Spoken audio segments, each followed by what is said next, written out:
King Charles, who has been undergoing cancer treatment since February, addressed the chamber and met local heroes who have made significant contributions to their community.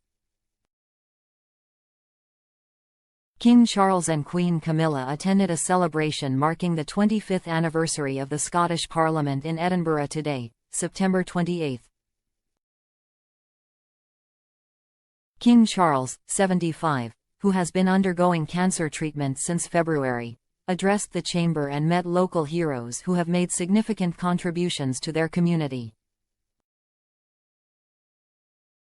On their arrival at Queensberry House, the King and Queen, 77, were met by the Lord Lieutenant of the City of Edinburgh, the presiding officer and deputy presiding officers. Their Majesties proceeded to the garden lobby, where they met the First Minister of Scotland, the Right Honourable John Swinney MSP, and other Scottish party leaders. The Mace and Crown of Scotland was later carried into the chamber as part of a procession to a fanfare sounded by musicians from the Royal Conservatoire of Scotland. Opening remarks were given by the presiding officer before His Majesty addressed the chamber to formally celebrate the 25th anniversary of the Scottish Parliament. During his speech, the King said, "The Queen and I are so very pleased to be able to join you today in marking the 25th anniversary of the Scottish Parliament.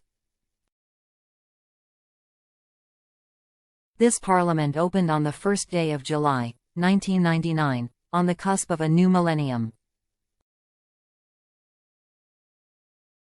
It marked a new dawn for Scotland, one filled with anticipation, optimism and hope.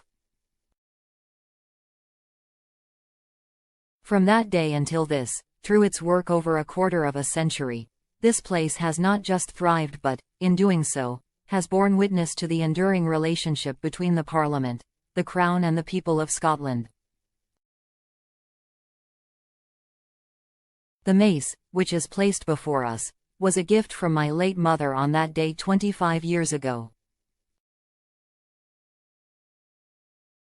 On it are engraved the qualities to which we all aspire and that represent the very foundations of the relationship we share: wisdom, justice, compassion, integrity.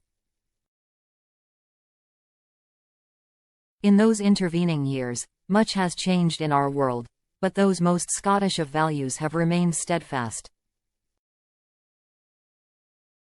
We are often told that we live in an era of polarization and division.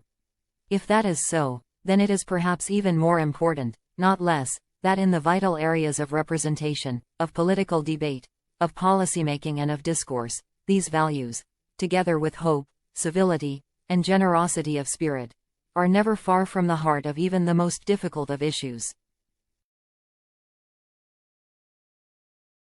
We are all, at the end of each day, united by our love of Scotland. Because of its natural beauty, of course, but also because of its strength of character, based as it is on the extraordinary diversity of its peoples, whose range of ideas, skills, energy, passions, and frequently deeply held beliefs, never cease to inspire me. After the King's speech, the First Minister was joined by other Scottish party leaders in giving speeches to the chamber.